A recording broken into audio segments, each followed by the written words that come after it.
The muddy water closed over Amara's head as her body hit the pond with a sickening splash. Her husband's shoe print was still fresh on her swollen belly. 7 months pregnant, and he had kicked her like she was nothing. Like she was trash. The guests at his mother's garden party screamed, but no one moved fast enough. Amara's designer maternity dress billowed around her as she struggled to surface, gasping, choking on the green water that tasted of decay and humiliation. What would you do if you walked in on this? Hit like if you've been betrayed, and comment below where you're watching from. Chidi stood at the edge of the pond, his face twisted with rage, his mistress Zainab clinging to his arm in a red dress that screamed disrespect. "You embarrass me in front of my family," he shouted at the water. "You jealous, bitter woman. But let me take you back 3 hours earlier, to when this nightmare began." Amara Okonkwo had arrived at the party in Ikoyi, Lagos, with gifts for her mother-in-law's 60th birthday. She wore a soft yellow dress that complemented her dark skin, her natural hair pulled back in an elegant bun. For 3 years, she had been the perfect wife to Chidi, a successful petroleum engineer who claimed to work late nights on oil rigs. She had believed every lie, every excuse, every baby, "I'm just tired," when he came home smelling of unfamiliar perfume. The Okonkwo family compound was massive, with manicured gardens and a koi pond that reflected the Lagos sun. Luxury cars lined the circular driveway. Amara recognized many faces: aunties who had blessed their marriage, uncles who had promised Chidi would care for her, cousins who had danced at their wedding at the Eco Hotel. She was looking for Chidi when she heard the laughter. His laughter. Coming from the poolside cabana. Amara's hands trembled as she pulled back the silk curtain. Chidi had Zainab pressed against the wall, his hands in places that made Amara's stomach turn. Zainab, her former friend from the University of Lagos, the woman who had been her bridesmaid, who had held her hand when she announced her pregnancy. The woman who had cried crocodile tears and said, "Your baby will be so blessed." "Chidi." Amara's voice cracked. He spun around, but there was no shame in his eyes. Only annoyance. "Amara, this is not what you think. I can see exactly what this is." She stepped forward, her pregnancy making her movements awkward. "In your mother's house? Today of all days." Zainab adjusted her dress with a smirk. "Oh, please. Don't act surprised. He's been mine for over a year."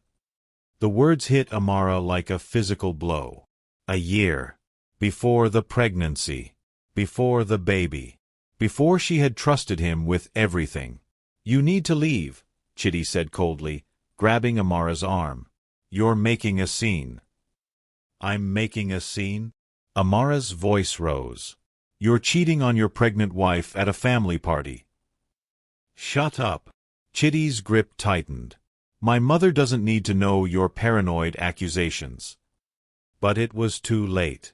Mama Okonkwo had heard the shouting. She appeared with her sisters, her friends, half the party trailing behind her like a wedding procession gone wrong. The elaborate geli on her head wobbled with indignation. "What is this noise?" Mama Okonkwo demanded. Zainab, that snake, stepped forward first. "Ma, I'm so sorry. Amara attacked me. She's been accusing Chidi of terrible things because she's jealous. I think the pregnancy has made her unstable." The aunties gasped. Heads turned to Amara. "That's a lie." Amara shouted. "I caught them together. Ask Chidi. Ask him who this woman really is." But Chidi's face was a mask of false concern. "Amara, please. You're embarrassing yourself. Zainab is right. You've been paranoid for months. Maybe we need to get you help." The emotional manipulation was so smooth, so practiced, that Amara realized this wasn't the first time he had played this game. How many times had he gaslit her? Made her doubt her own eyes? "You're a liar," she whispered. "And you're a disgrace," Mama Okonkwo said sharply. "Accusing my son in my own house? On my birthday? After everything this family has done for you, a woman from a nobody family in Enugu." The public disgrace burned hotter than the Lagos sun. Amara tried to speak, but the words caught in her throat. That's when Chidi grabbed her arm and dragged her toward the door. She struggled, her pregnant body unbalanced. They were near the pond when she pulled free and turned to face the crowd. "He's a cheater," she screamed. "He's been lying to all of you." Chitty's face twisted with pure hatred. "Shut your mouth." And then he kicked her. Hard. Square in her pregnant stomach. Amara flew backward into the pond, the world spinning, water filling her nose and mouth. Her baby. Oh God, her baby. Someone finally jumped in and pulled her out. Amara lay on the grass, coughing, crying, her hands on her belly, praying for movement. The baby kicked once, twice. Thank God. Thank God. She looked up to see Chitty walking away with Zainab on his arm, his mother shooing away concerned guests. "Just a domestic misunderstanding," Mama Okonkwo announced. "Pregnancy hormones, you know how it is." No one called the police. No one called for help. The party simply continued, as if Amara's humiliation was just another course in the meal. But as Amara sat there in her ruined yellow dress, muddy water dripping from her hair, something cold and hard settled in her chest. Something that felt like broken glass turning into diamonds under pressure. They didn't know who she really was. They had no idea what she had kept hidden, the secret she had protected even from Chitty. The fortune that had been waiting in a trust fund since her grandmother died. $1 billion from diamond mines in South Africa, property in Accra, and tech investments in Nairobi. Money she had never touched because she wanted to build a life on love, not wealth. That life was dead now. Drowned in a dirty pond in Ikoyi. Amara stood up slowly, her hands still cradling her belly. She walked to her car without looking back, leaving a trail of pond water on the marble driveway. Chitty had just made the biggest mistake of his life. And he had no idea what was coming for him. Don't forget to like, subscribe, and turn on notifications for more gripping stories like this. What do you think Amara should do next? Comment below. The taxi driver kept glancing at Amara in his rearview mirror as they drove through Lagos traffic. She must have looked like a mad woman, expensive maternity dress covered in green algae, mascara running down her cheeks, hands pressed protectively over her pregnant belly. The driver, an older man with kind eyes, finally spoke in Yoruba. "Sister, you need hospital?" Amara shook her head. Victoria Island. Falomo Shopping Complex. She needed to get to her safety deposit box. She needed to think. Most of all, she needed to get away from the humiliation that still burned in her chest like acid. Her phone buzzed constantly. Chitty's family WhatsApp group was exploding with messages. She opened it with trembling fingers. "Auntie Ngozi, that girl has always been trouble. Her family has nothing. Chitty should never have married beneath him. Cousin Emeka, she attacked Zainab? Wow. Pregnancy really changes women. Uncle Boniface, Chitty needs to control his wife. This is what happens when men marry based on beauty instead of character." Not a single person defended her. Not one person mentioned that Chitty had kicked his pregnant wife into a pond. Amara's lawyer, Yatund Adeyemi, answered on the first ring. "Amara, I heard what happened. Are you okay? Is the baby? I need you to activate my accounts." Amara's voice was steady now, cold as the water she had just escaped. "All of them. The trust fund, the properties, everything my grandmother left me." Silence on the other end. Then carefully, "Are you sure? You've always said you wanted to keep that separate from your marriage. Chitty doesn't even know about it, does he? He just kicked me into a pond in front of 50 people. His mistress laughed. His mother blamed me for being attacked. So yes, Yatund. I'm very sure. I'll have everything ready by tomorrow morning. But Amara, if you're activating the accounts, we need to talk about divorce proceedings. Under Nigerian law. I want everything. The house in Lekki, his share of the joint accounts, full custody of my baby when she's born. I want him destroyed, Yatund. Legally, financially, socially. Everything." Yatund's voice held a note of approval. "Now you're talking like your grandmother. She'd be proud. Meet me at my office tomorrow at 9 a.m. And Amara? Go to a hospital first. Get yourself and that baby checked. We'll need medical documentation of what he did. After hanging up, Amara directed the driver to Reddington Hospital in Victoria Island. The best medical care in Lagos, and expensive enough that Chitty would see the bill and panic. Good. Let him panic. Dr. Chinwizu examined her carefully, her face growing more concerned as Amara described what had happened. You were assaulted while 7 months pregnant. Mrs. Okonkwo, I need to be very clear. You could have lost this baby. You still could have complications. I'm recommending 3 days of observation. No. Amara sat up on the examination table. I need to be mobile. I need to handle things. Then at least let me document everything. The bruising, the trauma, the risk factors. You'll want this for legal purposes, won't you? Amara met the doctor's knowing eyes. Yes. Document everything.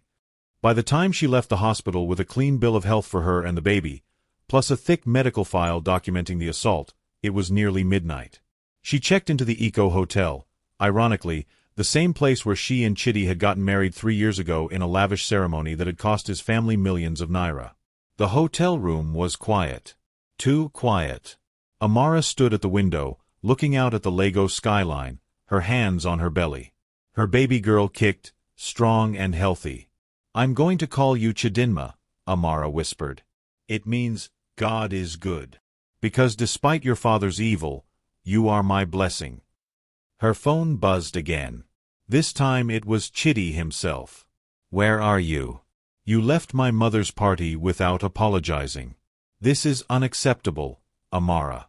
Come home now. The audacity made her laugh, a bitter, broken sound. He had attacked her, and he wanted an apology? She typed back, I'm done, Chitty. Don't contact me again. The phone rang immediately. She declined. It rang again. And again. Finally, she answered. Amara, stop being dramatic. His voice held that patronizing tone she had grown to hate. You overreacted. Zainab and I were just talking. With your hands on her body, with your tongue in her mouth. You're exaggerating. You know how you get when you're pregnant. Emotional. Irrational. My mother said. Your mother watched you kick me into a pond and did nothing. A pause. I didn't kick you. You fell. You were hysterical, and you lost your balance. The gaslighting was so blatant, so shameless, that Amara felt something break loose inside her. The last thread of the woman who had loved this man, who had believed in their marriage, who had tried to make it work, that woman drowned in the pond.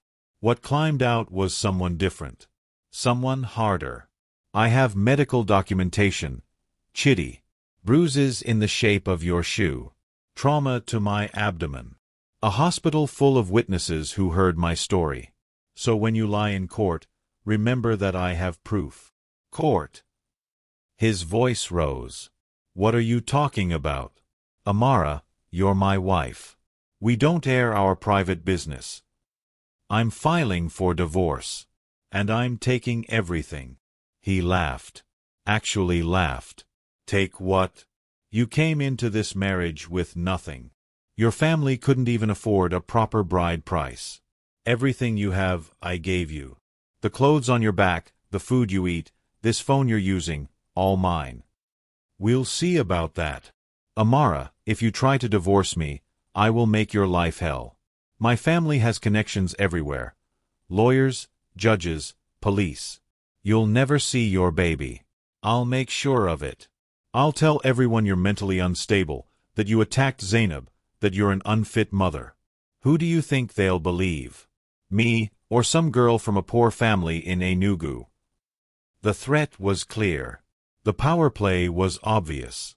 This was domestic betrayal at its finest. A man who thought he held all the cards, who thought his wife had no options, no power, no way out. Good night, Chitty, Amara said softly. Don't you dare hang up on. She ended the call and blocked his number.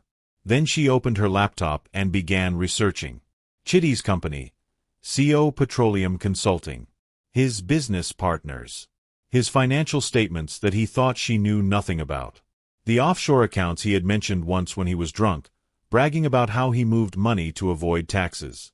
Amara had spent 3 years as a silent wife, a supportive wife, a wife who asked no questions. But she had listened. She had remembered.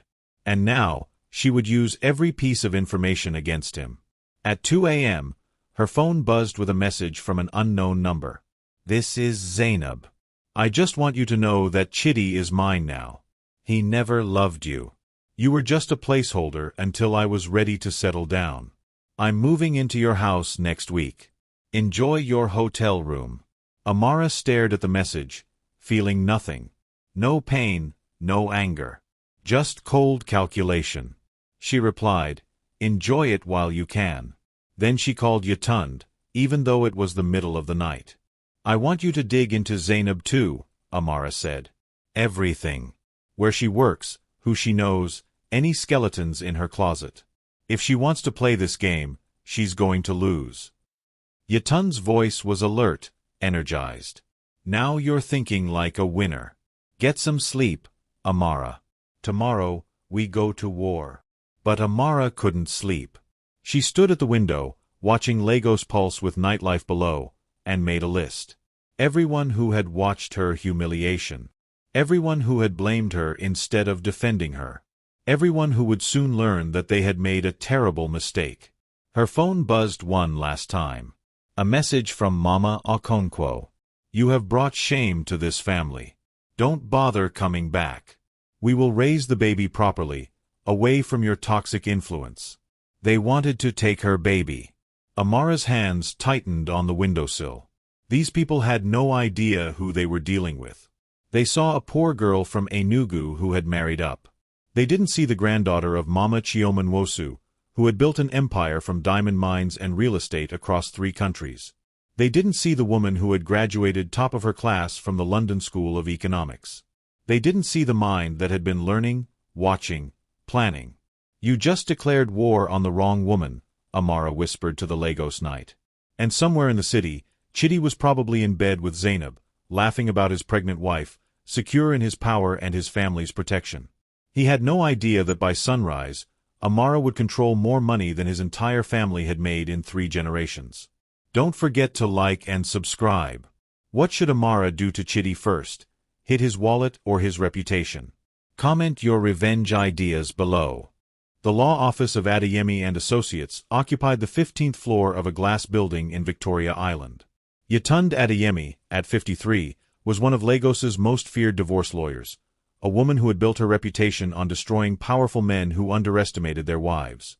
She smiled when Amara walked in at 9 a.m. sharp, wearing a new navy blue maternity dress and carrying herself like the heiress she actually was. "There she is," Yatund said, standing to embrace her. "How are you feeling?" "Ready to burn his life down." "That's what I like to hear. We have a lot to discuss." Yatund spread documents across her massive desk, financial records, property deeds, trust fund statements. The numbers made Amara's breath catch even though she had known they were coming. "Your grandmother's trust fund has grown significantly since her death 5 years ago. With the diamond mine dividends, property appreciation in Accra and Johannesburg, and the tech investments in Nairobi, you're currently worth approximately $1.2 billion US. Amara stared at the number. Billion. With AB. Your grandmother was a very smart woman. She diversified, she invested in growth markets, and she protected everything from taxes and seizure. It's all legitimate, all documented, all yours." Yatund leaned forward. "And Chitty has no idea any of this exists?" "None. I never told him. I wanted—" Amara's voice cracked slightly. "I wanted to build a marriage based on love, not money. I wanted to know he loved me for me, not for what I could give him. And instead, he kicked you into a pond and is planning to steal your baby." Yatund's voice was sharp. "Men like Chitty only understand one language: power. Financial power, legal power, social power. We're going to speak his language so loudly that he'll never recover." Over the next hour, they planned the strategy. Divorce papers citing domestic violence, infidelity, and emotional abuse. A restraining order to keep Chitty away from Amara. Custody arrangements that would give Amara full parental rights. Asset division that would claim the Lecky house, the cars, half of Chitty's business holdings. He'll fight you on the business holdings, Yatund warned. He'll claim they're his alone, that you contributed nothing. Actually, Amara said slowly, I contributed quite a bit. 3 years ago, when his company almost went bankrupt, he asked me to sign papers. Said it was just a formality for a business loan. I signed without reading them. Yatund's eyes sharpened. You signed what? I don't know. He said it was nothing important. Amara, do you have copies? He kept everything in his home office. In a safe. Do you know the combination? Amara smiled coldly. It's our wedding anniversary. He's not very creative. Yatund stood. We need to get those documents before he realizes you're serious about divorce. Can you get back into the house? He's at his office today. He works until 7 p.m. Then we go now. Bring a witness, me. We'll photograph everything in that safe. Whatever you signed might be the key to taking his entire business. They drove to the house in Lecky, a modern 4-bedroom property with a pool and garden, bought with Chitty's oil money. Or so Amara had thought. Now she wondered how much of his success was built on debt and lies. The house was empty except for the housekeeper, Patience, who looked shocked to see Amara. Madam, Oga said you ran away. He said we should not let you inside. This is my house too, Patience. And this is my lawyer. We're just collecting some documents. Patience hesitated, then stepped aside. Please, madam. Don't let Oga punish me. Amara felt a stab of guilt. Patience was a 19-year-old girl from Benin City, working to support her family. She would lose her job when this war exploded. Patience, write down your phone number. When this is over, I'll find you another job. A better one. I promise. The girl's eyes filled with tears. Thank you, madam. Chitty's office was exactly as he'd left it. Expensive desk, leather chairs, walls covered with photos of himself at oil industry events. Not a single photo of Amara. Not even their wedding picture. The message was clear. She had never mattered. The safe was behind a painting of Lagos at sunset. Amara entered the combination. November 5th, 2022, their wedding date, and it clicked open. Inside were files, documents, bank statements. Yatund began photographing everything with her phone while Amara sorted through papers. Then she found it. The document she had signed 3 years ago. Oh my God, Amara whispered. What is it? I'm listed as a 50% owner of CO Petroleum Consulting. Yatund grabbed the paper, scanning it quickly. He made you a business partner. Probably for tax purposes or to satisfy the bank's requirements for the loan. Amara, this means you own half his company. Can he reverse it? Not without your signature. And definitely not now that divorce proceedings are starting. The company assets will be frozen pending the court's decision. Yatund's smile was predatory. This just got very interesting. His entire business is community property. Half of everything he's made in the last 3 years is legally yours.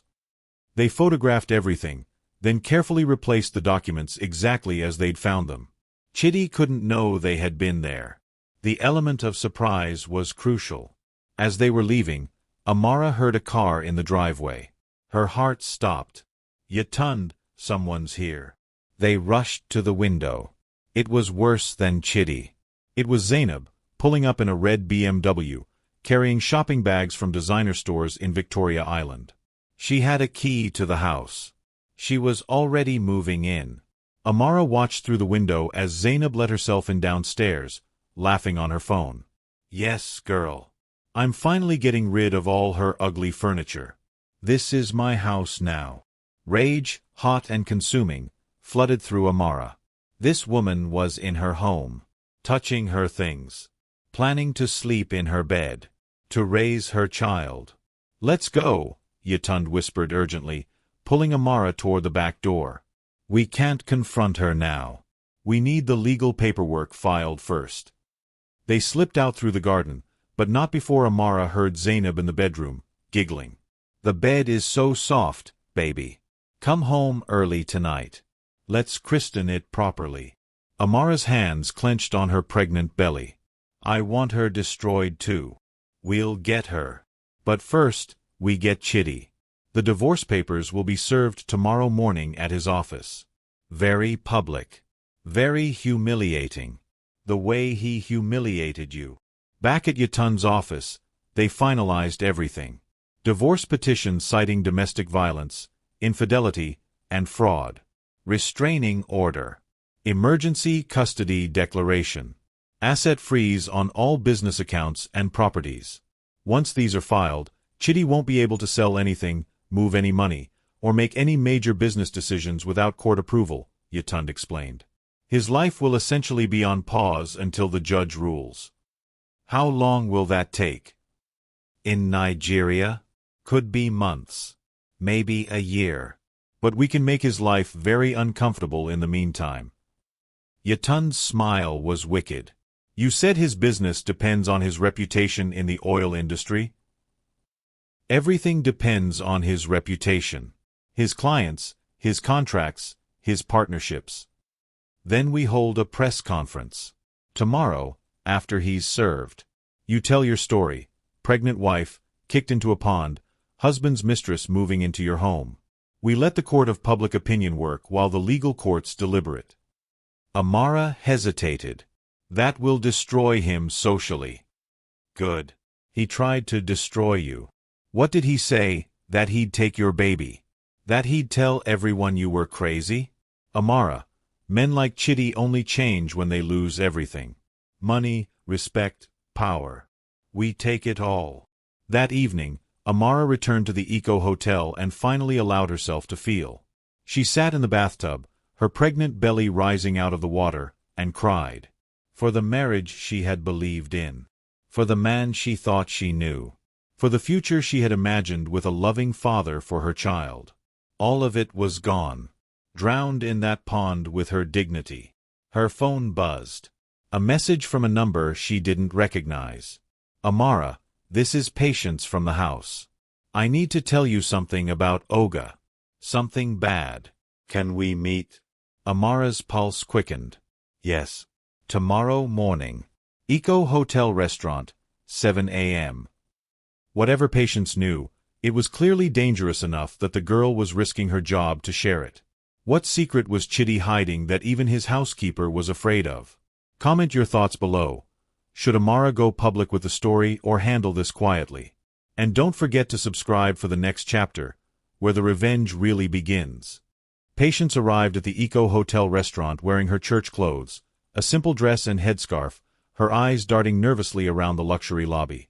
Amara ordered her breakfast, jollof rice and plantains, and watched the girl struggle with whether to speak. Patience, whatever you tell me stays between us. I promised you a job, and I keep my promises. But I need to know what's going on in that house. The girl's hands trembled around her orange juice. Madam, Oga is planning something bad. Very bad. What kind of bad? Last night, after you and the lawyer woman left, Oga came home with Miss Zainab. They were laughing, drinking champagne. I was cleaning in the hallway and heard them talking in the bedroom. Amara's stomach tightened. Go on. Oga said, she thinks she can divorce me and take my money. But I've already moved everything. Offshore accounts she knows nothing about. By the time her lawyer figures it out, I'll be in Dubai with you, and she'll have nothing. The words hit like a physical blow. Chitty was planning to flee the country. To abandon his pregnant wife and child, taking everything with him. Did he say when? Next week. He has a business trip to Dubai, but Miss Zainab was packing suitcases. Big ones. Madam, I think they're not coming back. Amara's mind raced. If Chitty left Nigeria before the divorce papers were served, before the asset freeze took effect, he could disappear with everything. The courts couldn't touch money hidden in Dubai. Nigerian law had no jurisdiction there.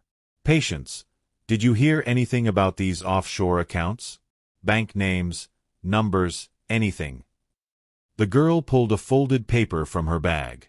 I took a picture with my phone of some papers on his desk. I don't know if it helps. Amara looked at the photo. It showed a bank statement from Emirates NBD in Dubai. Account balance, $3.2 million US dollars. Money that should have been in their joint accounts. Money that should have been building their future. You did the right thing, Amara said, sliding a folded envelope across the table. Inside was 200,000 naira. More money than Patience made in 3 months. Take this. Don't tell anyone where you got it. And Patience, don't go back to that house. It's going to get dangerous. The girl's eyes widened at the money. Madam, I don't understand. Why are you being kind to me? I work for Oga. You work for a paycheck. But today you chose to be a good person. That matters more than loyalty to a bad man. After Patience left, Amara called Yatund. We have a problem. They met at the lawyer's office within the hour. Yatund studied the bank statement photo, her face grim. He's smarter than we thought. Moving money to Dubai before filing for divorce is fraud, but proving it is difficult. Emirates NBD won't cooperate with Nigerian courts without substantial legal pressure. She looked up. We need to serve him today. Right now. Before he moves anything else. Can we do that? I'll call a judge I know. If I explain the flight risk, we can get emergency papers signed within hours. But Amara, once we do this, it's war. Chidi will know you're serious. He'll fight back hard. Let him fight. I'm done being kicked around. By noon, they had the papers. Emergency divorce petition, asset freeze, restraining order, all signed by a judge and ready for service. Yatund hired a professional process server, a man named Kunal who specialized in serving papers to people who didn't want to receive them. Where can we find him? Kunal asked. Amara checked Chidi's calendar, which she still had access to through their shared Google account. He has a client meeting at 2 p.m. at the Radisson Blu Hotel in Victoria Island. Conference Room B. Perfect, Yatund said. Public, professional, plenty of witnesses. Kunal, make it dramatic. At 1:55 p.m., Amara and Yatund waited in a car across from the Radisson Blu. Amara's hands shook slightly. This was it. The point of no return. Through the hotel's glass walls, she could see Chidi in the conference room, laughing with clients. He wore his expensive suit, his confidence like armor. He thought he was untouchable. Kunal walked in at 2:03 p.m., carrying a manila envelope. They watched as he approached the conference room, knocked politely, and entered. Chidi looked up, annoyed at the interruption. Kunal said something, handed him the envelope, and turned to leave. Chidi opened it. His face went white, then red, then purple with rage. He jumped up, shouting something. His clients looked confused. Chidi ran after Kunal, who was already out the door. Process servers learned to move fast. Security guards intercepted Chidi in the lobby. Amara watched him argue, gesture wildly, pull out his phone. He was calling her. Then Zainab. Then his mother. Then his lawyer. He's panicking, Yatund observed with satisfaction. Good. Panic makes people make mistakes. Amara's phone buzzed with a call from Chidi. She ignored it. It buzzed again. Text messages poured in. What have you done? You stupid woman. You've ruined everything. I will destroy you for this. You'll never see your baby. I'll make sure of it. Screenshot all of those, Yatund instructed. Threats via text message. The judge will love that. Within 30 minutes, Chidi's lawyer called Yatund. She put it on speaker. Ms. Adeyemi, this is Barrister Okonkwo. Yes, Chidi's cousin. Let's be reasonable here. Divorce is a serious matter. Perhaps our clients should try counseling first. Your client kicked my client into a pond while she was 7 months pregnant. There's nothing reasonable about domestic violence. That's a misunderstanding. Chitty says she fell. I have medical documentation, hospital witnesses, and photos of shoe print-shaped bruises. Try again. A pause. What does your client want? Everything. Full custody, half the business, the Lecky house, and damages for assault and emotional distress. Oh, and your client needs to stay at least 200 meters away from mine. There's a restraining order in effect as of 1 hour ago. That's excessive. Chitty has rights as a husband and father. Chitty has the right to remain silent before he incriminates himself further. Good day, barrister. Yatund hung up, smiling. That went well. But Amara felt no joy. Only a cold, growing certainty that this was going to get worse before it got better. Her phone rang again. This time, it was Mama Okonkwo. Against Yatund's advice, Amara answered. You ungrateful girl. The old woman's voice was shrill with rage.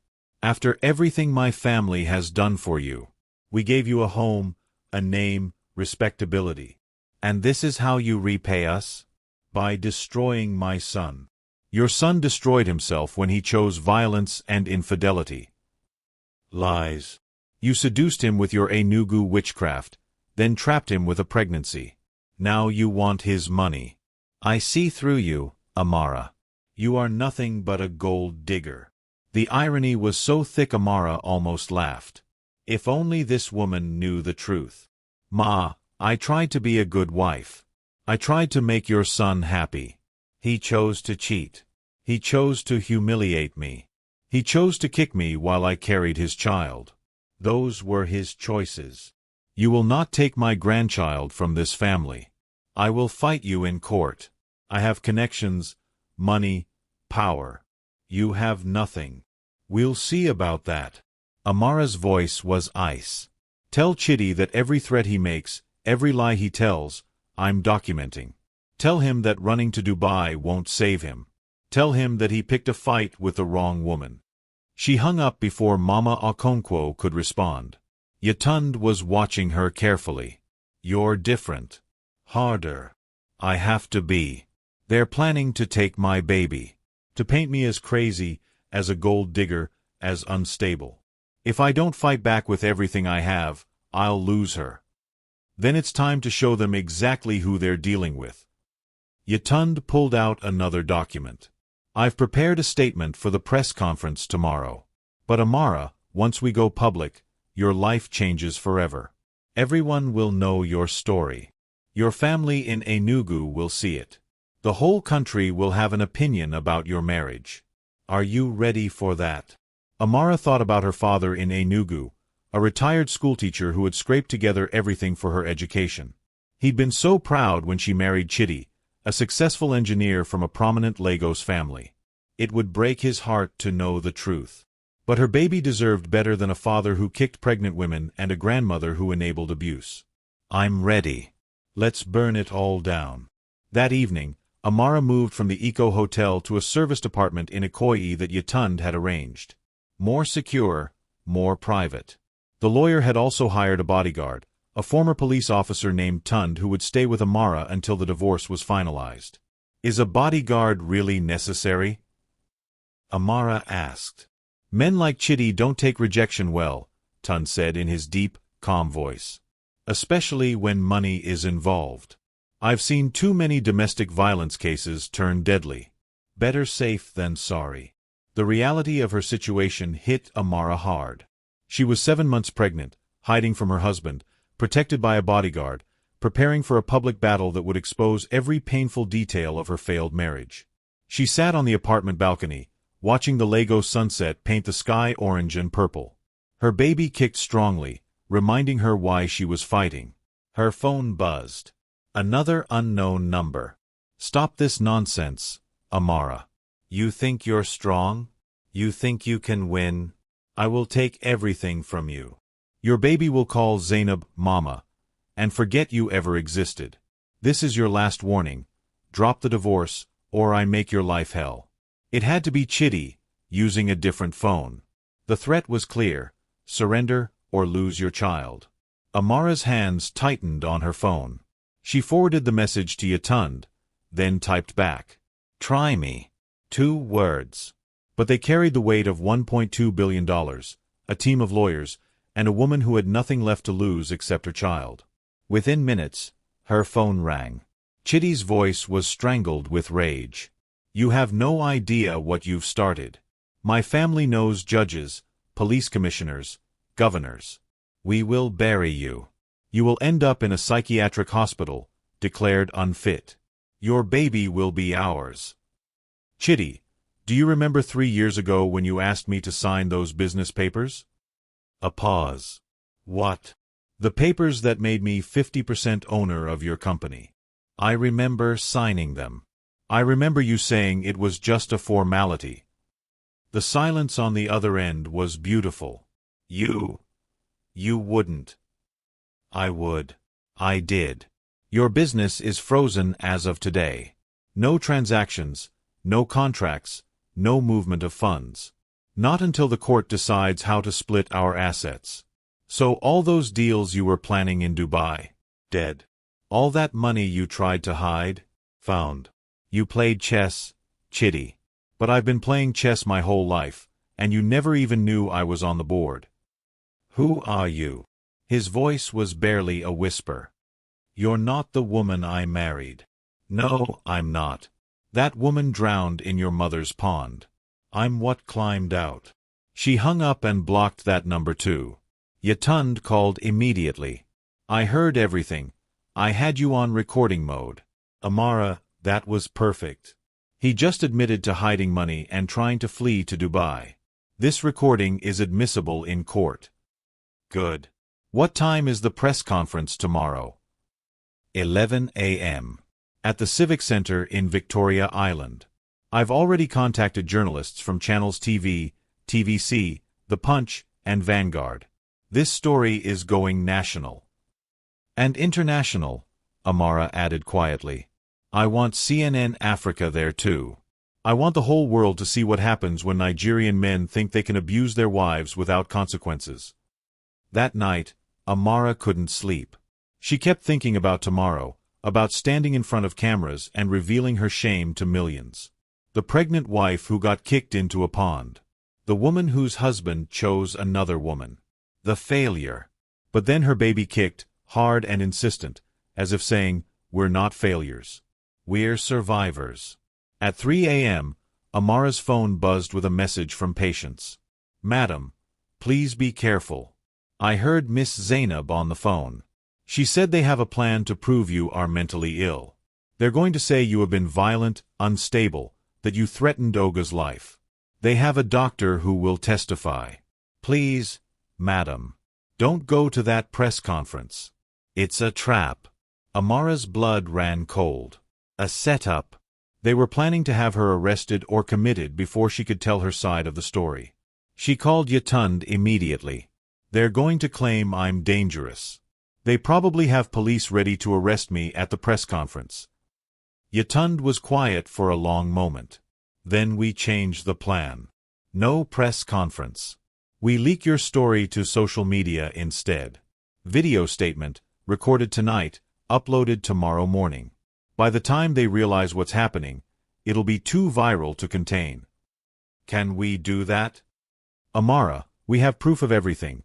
Medical records, text messages, photos of the bruises, recording of Chitty's threats. We don't need a press conference.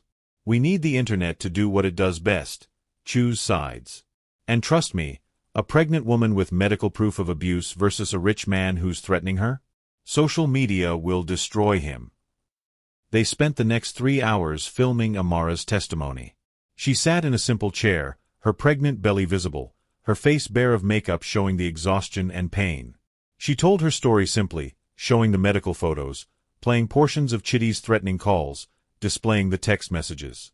"My name is Amara Okonkwo," she said directly to the camera.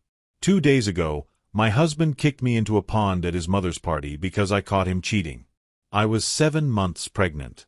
His family watched and did nothing. His mistress laughed. Now they're threatening to take my baby and have me declared mentally ill. I'm sharing this story because I know I'm not the only woman going through this. Domestic violence happens in rich families, educated families, respectable families.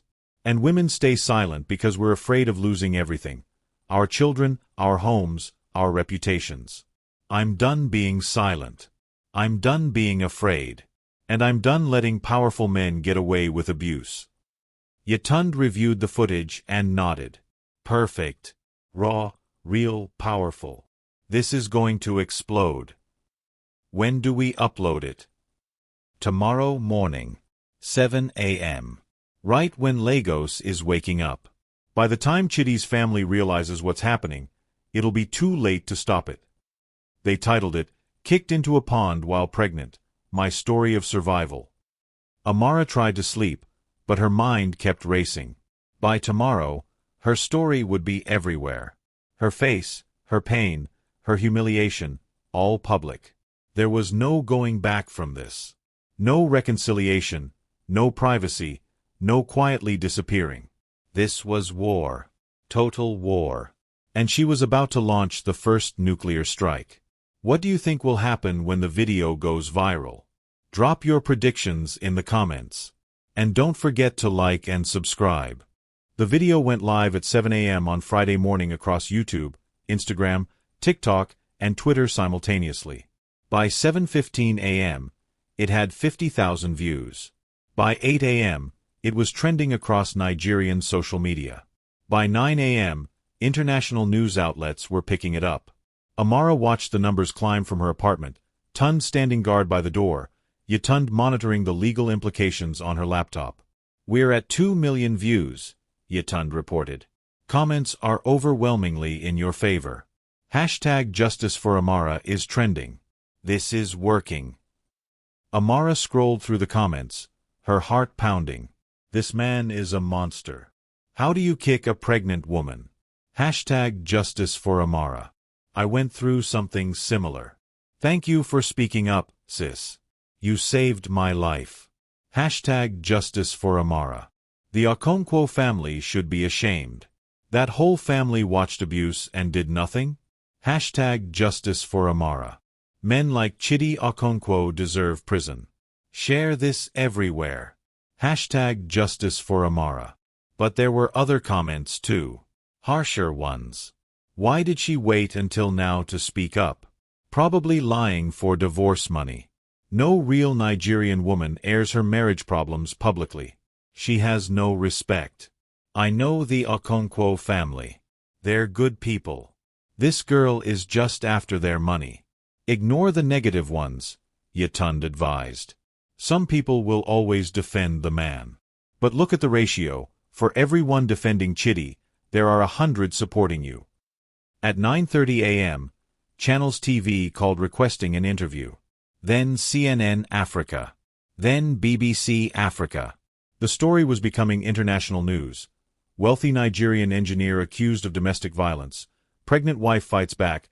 Prominent family tries to cover it up. Do I do interviews? Amara asked. Not yet.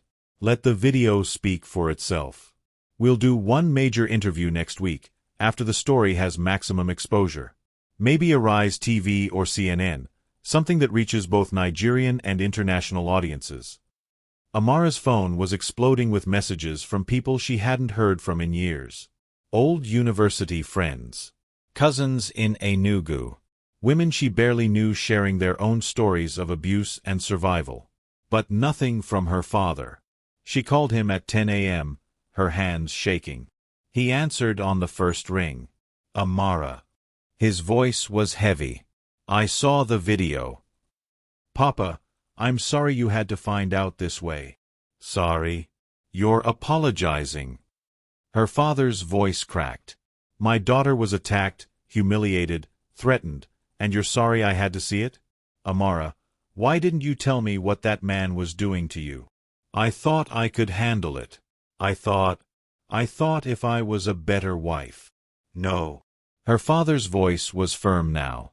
This is not your fault. A man who raises his hand to a woman, especially a pregnant woman, is not a man at all. He is a coward. And that family who watched and did nothing?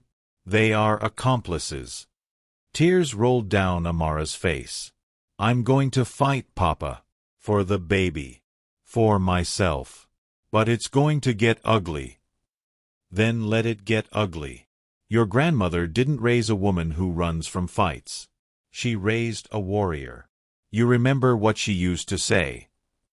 Amara smiled through her tears. A woman with her own money is a woman who bows to no man. Exactly. And Amara? I know about the trust fund.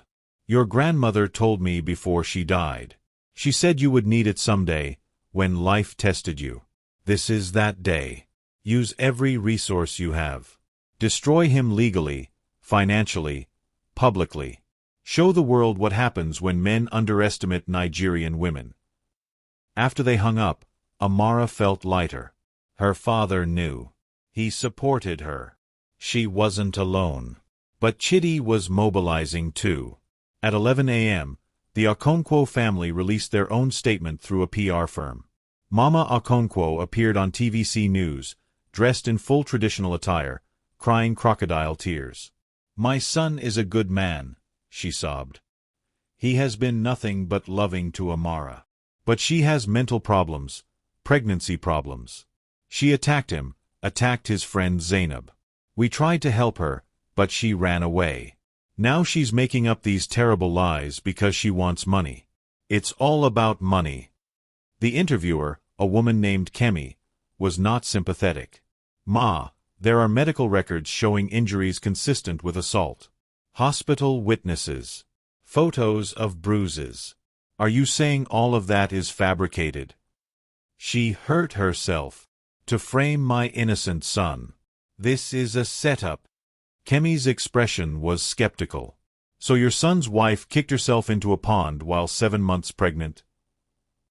The interview was going viral for all the wrong reasons. People were tearing Mama Okonkwo apart online. This woman is delusional. #Justice for Amara. She hurt herself is the oldest abuse excuse in the book. #Justice for Amara. The privilege of rich families thinking they can lie on national TV. #Justice for Amara. Then Chidi's lawyer released his own statement, claiming Amara was mentally unstable, had been violent toward Chidi multiple times, and was fabricating abuse claims to extort money in the divorce. Let them lie, Yatun said calmly. Every lie they tell can be disproven in court. They're panicking, making mistakes. This is good for us. But at 2 p.m., things took a darker turn. Zainab posted her own video on Instagram, crying dramatically about how Amara had stalked her, threatened her, and tried to destroy her relationship with Chidi. Amara is obsessed with me, Zainab said, mascara running down her face. She's been calling me, sending threatening messages, saying she'll hurt me. I'm scared for my life. Chidi and I love each other. We've been together for 2 years. Amara knew about us and accepted it. She just wants Chidi's money now that she's pregnant. The comments under Zainab's video were mixed. Why would any woman accept her man cheating? This story doesn't add up. Zainab is just as bad as Chidi. Home wrecker. #Justice for Amara. But what if Amara really is crazy? We don't know the full story. 2 sides to every story. Maybe Chidi is the victim here. She's trying to muddy the waters, Yatund observed. Make people doubt your story. We need to respond, but carefully. I have text messages between me and Zainab from before all this, Amara said slowly. Messages where she was pretending to be my friend, asking about the pregnancy, offering to help with the baby, all while sleeping with my husband. Perfect. We'll release those tonight. Show her for the liar she is. But before they could act, Amara's phone rang with a number she recognized, the Lekki House landline. She answered without thinking. Patience's voice was frantic, whispered. Madam, please help me. Patience? What's wrong? They found out I helped you. Oga is here with some men. They're saying I stole from the house. They're going to call the police, madam. They're going to send me to prison. Amara's blood ran cold. Patience, Listen to me. Do not admit to anything. Tell them you want a lawyer. Tell them. The phone was ripped away. Chitty's voice came on, cold and menacing. You turned my employee against me. That's theft of services, corruption, conspiracy. She's going to prison, Amara. And it's your fault. Patience did nothing wrong except tell the truth. The truth.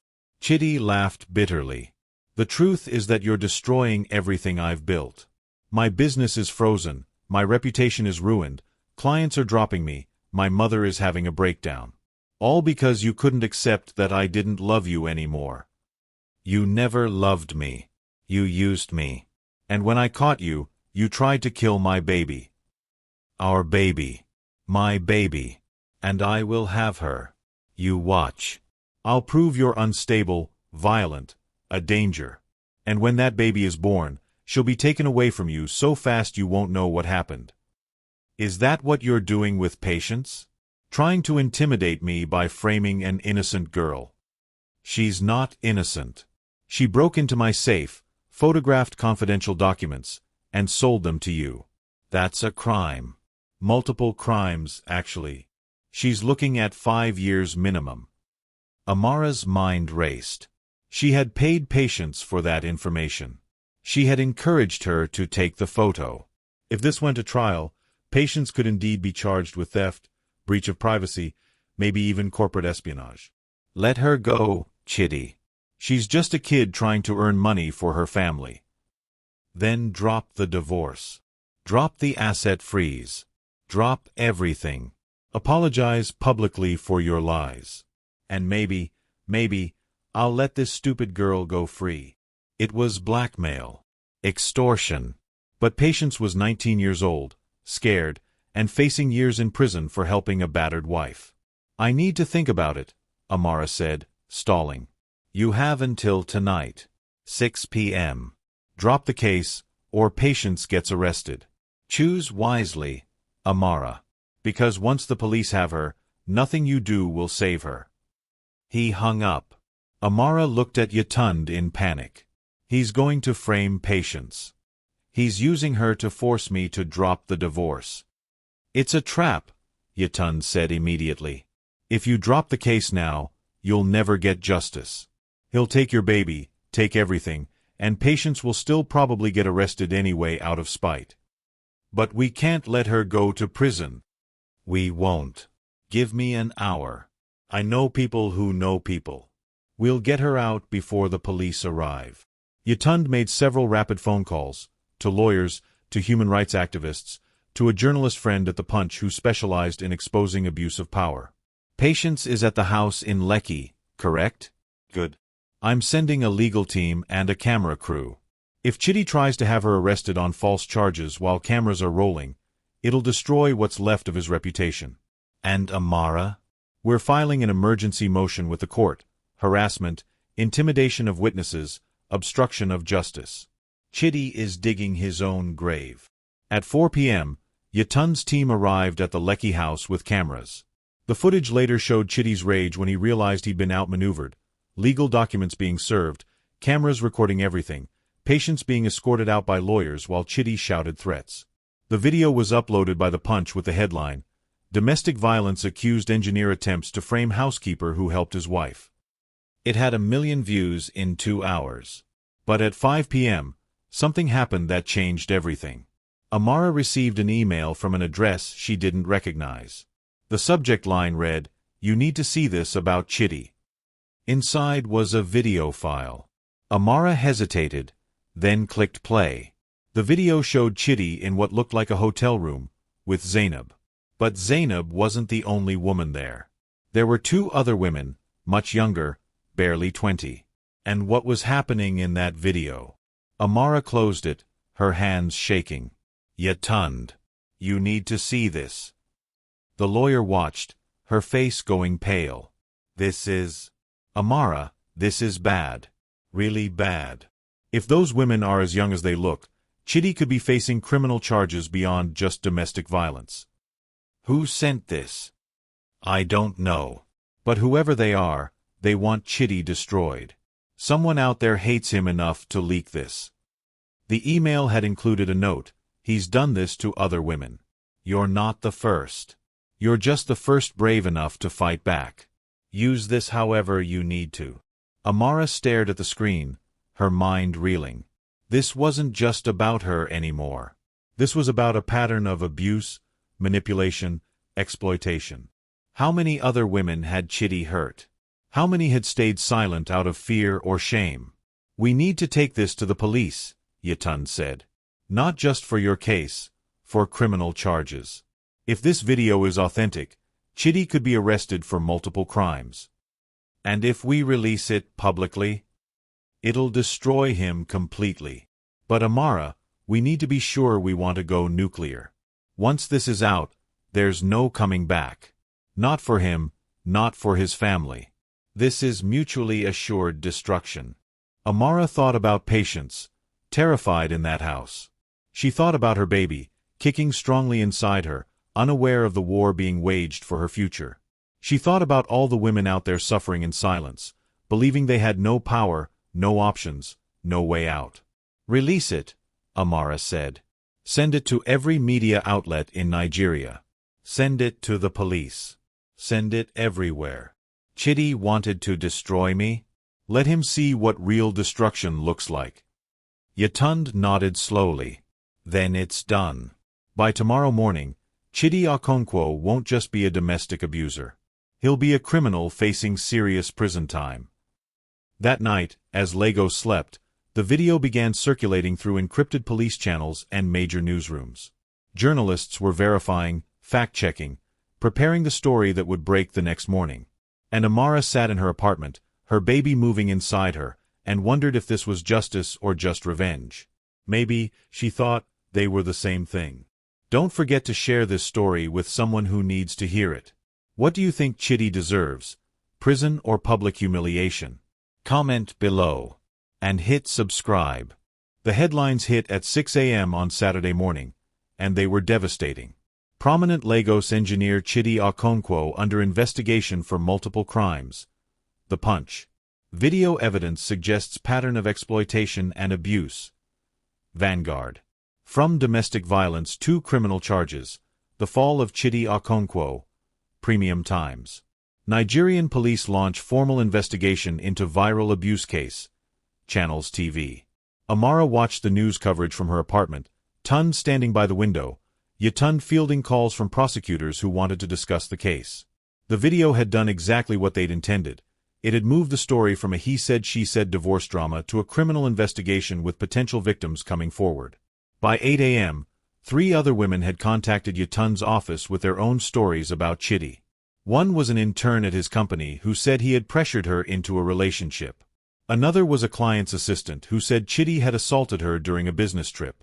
The third was a university student who said Chitty had paid her for companionship when she was only 19. This is bigger than we thought, Yatun said, looking overwhelmed. Amara, your case just became the catalyst for something much larger. The police are taking this seriously. They're talking about charges of coercion, exploitation, potentially trafficking if any of these women were coerced across state lines. Amara felt numb.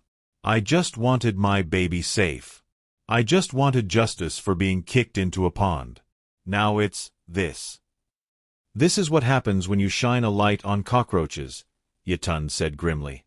They scatter, but you see how many there really were. Chitty wasn't just a bad husband. He was a predator. At 10 a.m., the police arrived at the Lekki house to arrest Chitty Okonkwo. The media was there. Someone had tipped them off.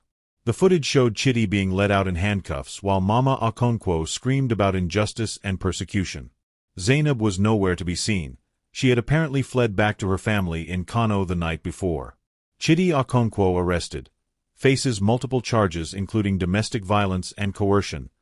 Breaking news on all channels. Amara watched the arrest on her phone, feeling nothing. No satisfaction, no joy, no vindication. Just exhaustion. Is it over? She asked quietly. Yatund hesitated. The criminal case is just beginning. The divorce case is still pending. And Amara, I need to warn you, Chitty's family has money and connections. They'll fight back hard. This isn't over. It's just entered a new phase. She was right. By noon, the Okonkwo family had hired one of Nigeria's most expensive lawyers, Barrister Emeka Nwosu, known for getting rich clients out of impossible situations. He appeared on Arise News with a statement. Mr. Chidi Okonkwo is innocent of all charges. These allegations are part of a coordinated attack by his estranged wife, who is attempting to extort money from him in their divorce proceedings.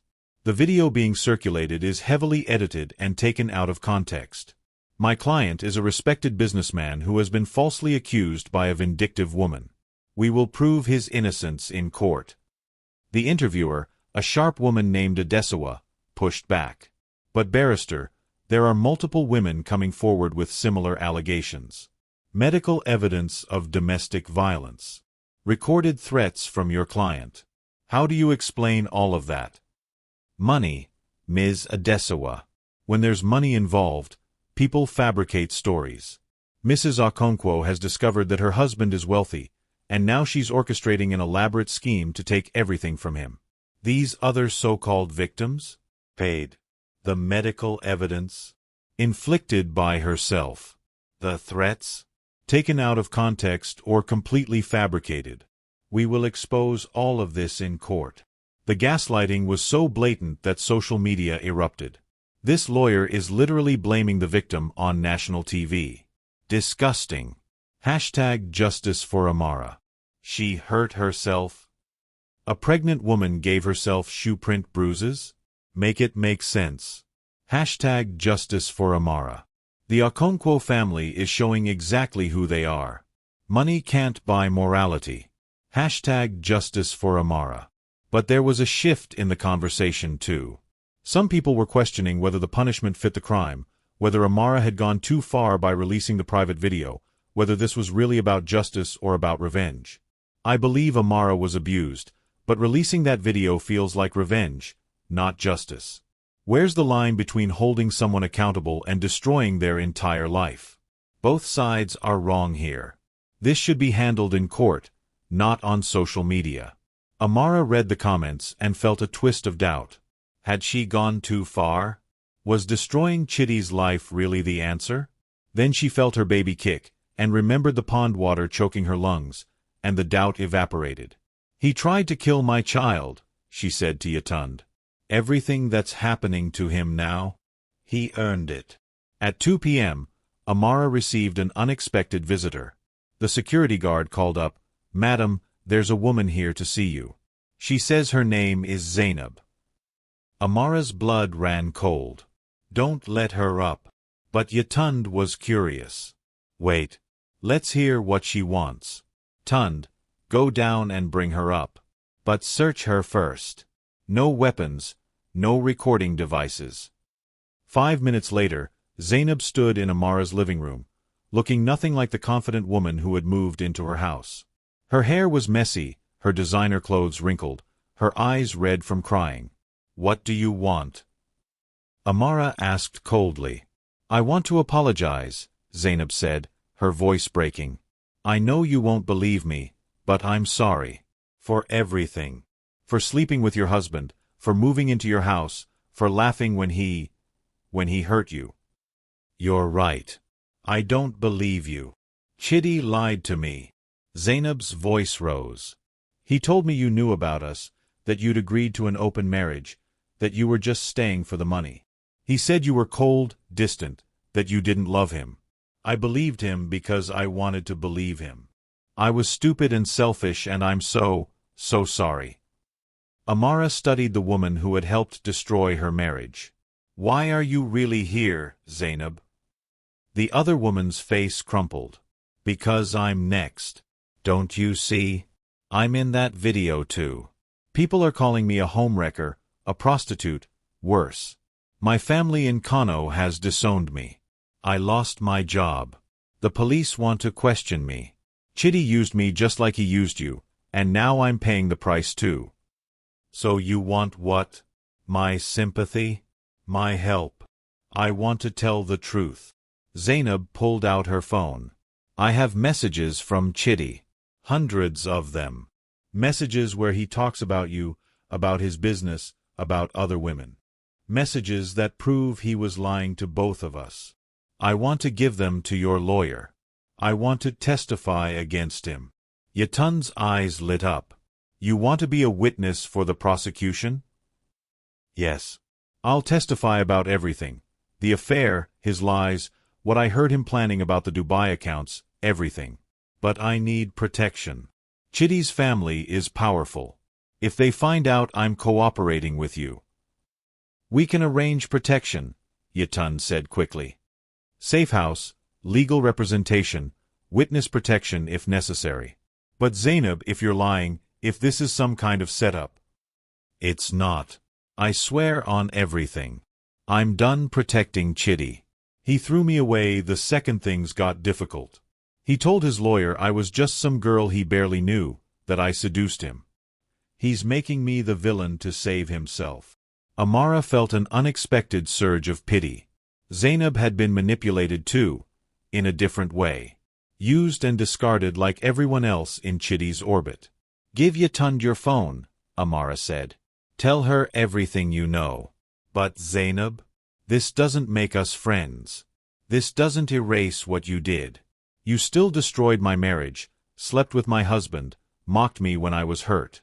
I'll never forgive that. I don't expect forgiveness, Zainab whispered. I just want to make it right. Or as right as it can be. Over the next 3 hours, Zainab provided testimony that was devastating to Chitty's case. Messages where he called Amara crazy and said he was only staying married for appearances. Conversations about moving money offshore.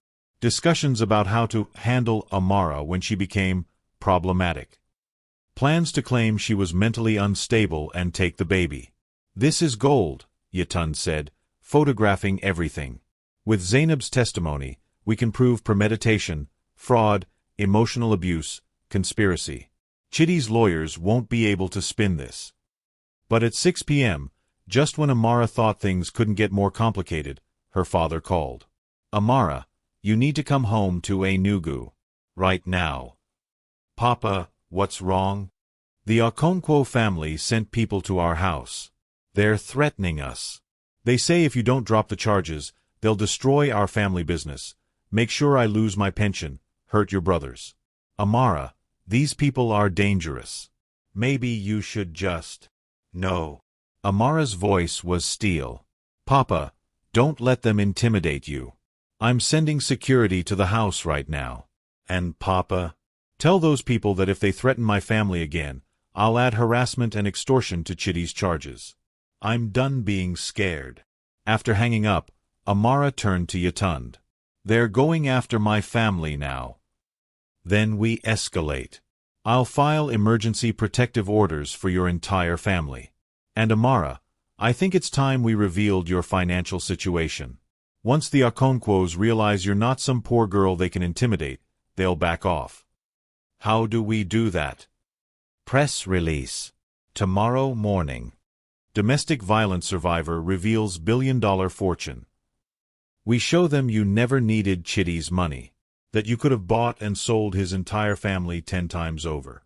That they picked a fight with the wrong woman. Amara hesitated. Revealing her wealth meant giving up her privacy completely. It meant becoming a target. It meant everyone would know exactly how much money she had. But it also meant power. Real, undeniable power. Do it, she said. Let them know exactly who they're dealing with. That night, as Amara lay in bed, her baby girl moving inside her, she thought about how far she'd come from that garden party just days ago. The woman who had been kicked into a pond was gone. In her place was someone harder, colder, more dangerous. Someone who was winning. But at what cost? She had destroyed Chitty's career, his reputation, his freedom. She had exposed family secrets, ruined lives, hurt people who might have been innocent bystanders. The co-parenting conflict she'd hoped to avoid was now impossible. Chitty would be in prison, and her daughter would grow up knowing her father was a criminal. Was this justice? Or had she become just as cruel as the people who hurt her? Her phone buzzed with a message from an unknown number. You think you've won. But you have no idea what's coming. The Okonkwo family doesn't lose. We will take everything from you. Your baby, your money, your life. This is just the beginning. Amara's hands tightened on her phone. She forwarded the message to Yatund and to the police. Tomorrow, they would reveal her fortune. Tomorrow, the balance of power would shift completely. But tonight, alone in the darkness with her unborn daughter, Amara wondered if she would ever feel safe again. The war wasn't over. It was just entering its final, bloodiest phase. And the Okonkwo family had just made their deadliest threat yet. What do you think Amara should do? Reveal her fortune or keep it secret? Comment your thoughts. And don't forget to subscribe, the final chapter where everything is decided. Will Amara win? Will Chidi destroy her? Find out next. The press release went out at 8 a.m. on Sunday morning, and the shockwave it sent through Nigerian media was unprecedented. Domestic violence survivor Amara Okonkwo revealed to be heiress to $1.2 billion fortune. From victim to victor. How a secret billionaire fought back against abuse. Amara Okonkwo, the woman who never needed her husband's money. The story dominated every news channel, every social media platform, every conversation across Nigeria and beyond. The narrative had completely flipped. This wasn't a poor girl trying to take a rich man's money. This was a secret billionaire who had hidden her wealth to build a marriage on love, only to have that trust destroyed by violence and betrayal. Amara watched the coverage from Yatund's office, surrounded by a new security team, 4 former military personnel who would protect her around the clock. The death threats had escalated overnight, and they weren't taking chances. The public reaction is incredible, Yatund said, scrolling through social media. People are calling you a role model. Women are sharing their own stories of hiding their success to make men comfortable.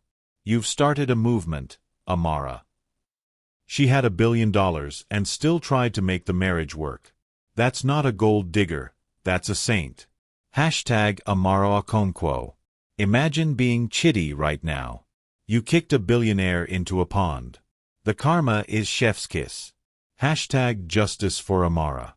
This is why women need their own money. Amara had options because she had resources. Financial independence saves lives. Hashtag Amara Okonkwo. The Okonkwo family must be feeling so stupid right now. They threatened a woman who could buy their entire bloodline. Hashtag Justice for Amara. But the most important reaction came from an unexpected source. At 10 a.m., Barrister Emeka Nwosu, Chidi's expensive lawyer, called Yatund directly.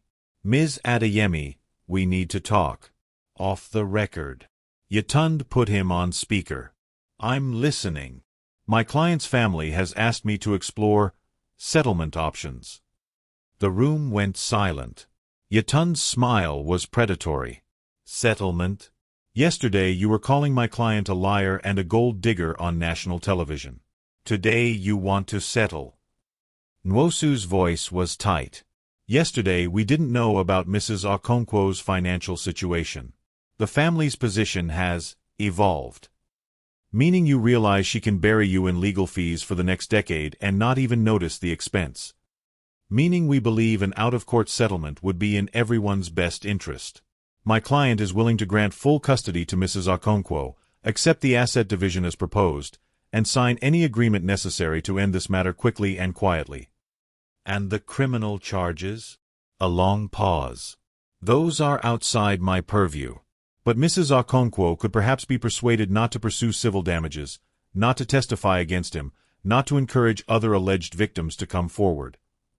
So you want my client to help your client avoid prison in exchange for her own child?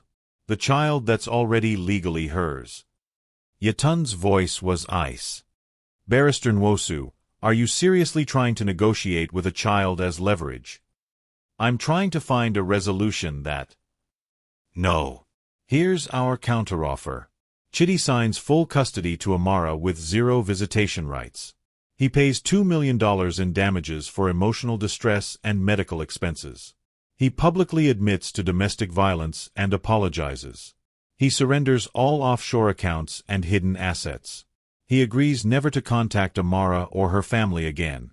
And he pleads guilty to at least the domestic violence charge. Non-negotiable. That's everything. You're asking for total capitulation. I'm asking for justice. Your client kicked a pregnant woman into a pond, threatened to steal her baby, harassed witnesses, moved money illegally, and potentially committed crimes against multiple women. He's lucky we're offering any settlement at all instead of pursuing maximum criminal charges. I need to consult with my client and his family. You have until noon.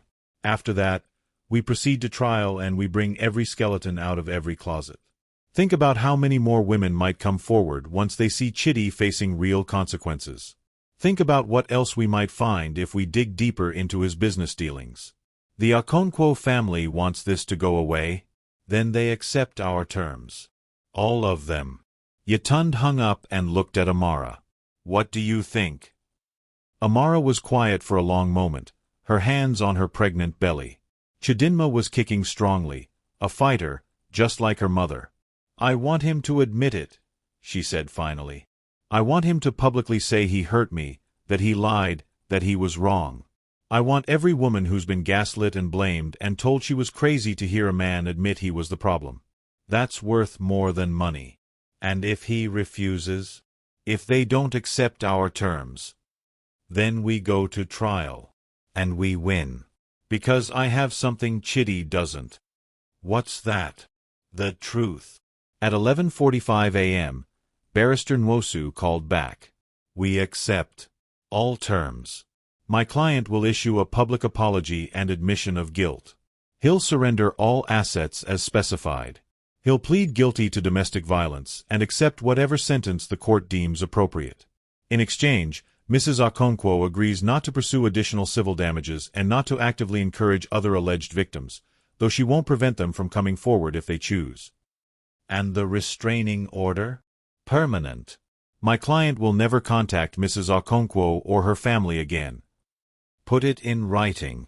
We'll have the documents ready for signing by tomorrow. And barrister? I'm impressed. I didn't think the Okonkwo family had it in them to admit defeat. Nwosu's voice was bitter. They don't have a choice. Your client has more money, more evidence, and more public support. We've lost. Completely. After the call ended, Yetund turned to Amara. You did it. You won. But Amara didn't feel victorious. She felt tired. Empty. I didn't want to win, she said quietly. I wanted a husband who loved me. I wanted a family. I wanted my daughter to have a father who cherished her. Instead, she'll have court documents and news articles about what a monster he was. But she'll also have a mother who fought for her, Yetund said gently. A mother who refused to accept abuse. A mother who showed her that women don't have to be silent, small, or scared. That's the legacy you're giving her, Amara. That's the real victory. The next day, Monday morning, the settlement was signed at a neutral law office. Chitty appeared with his lawyers, his mother, and a defeated expression. He wouldn't meet Amara's eyes. The public apology was filmed and released immediately. My name is Chitty Okonkwo. On the evening of October 4th, I physically assaulted my pregnant wife, Amara Okonkwo, by kicking her into a pond during a family gathering. I then attempted to gaslight her, blame her for my actions, and manipulate the situation to avoid responsibility. I threatened to take her child away from her. I emotionally abused her throughout our marriage. I was unfaithful multiple times. Everything Amara has said about me is true. I am deeply ashamed of my actions.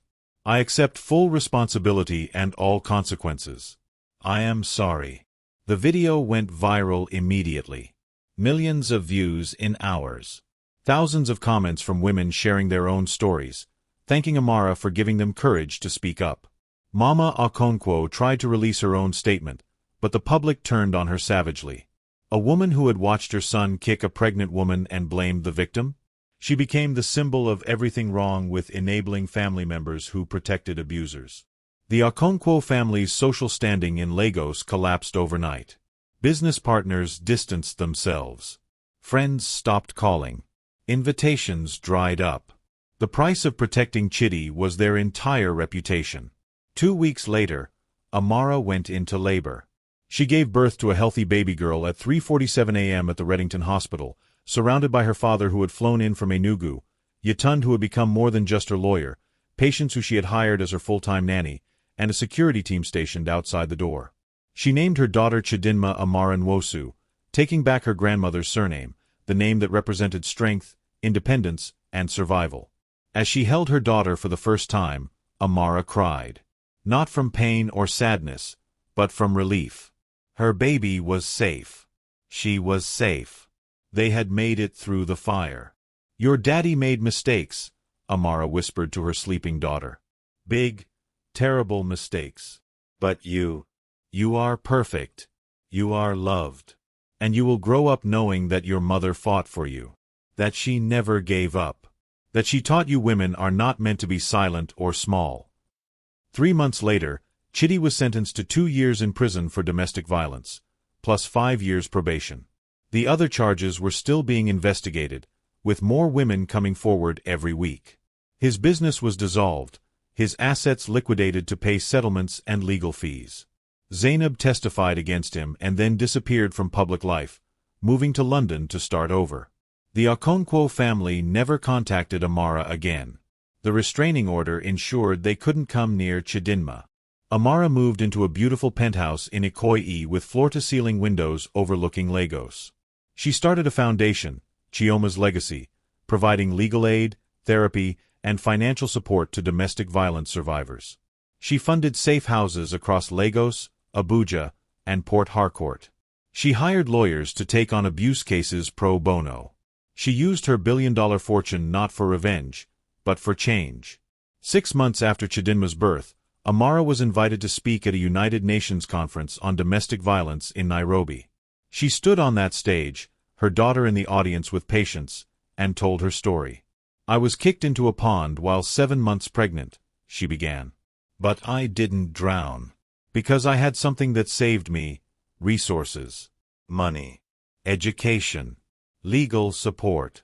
A safety net that most women don't have. And that's the tragedy. Not that I survived, but that survival required wealth most victims will never have.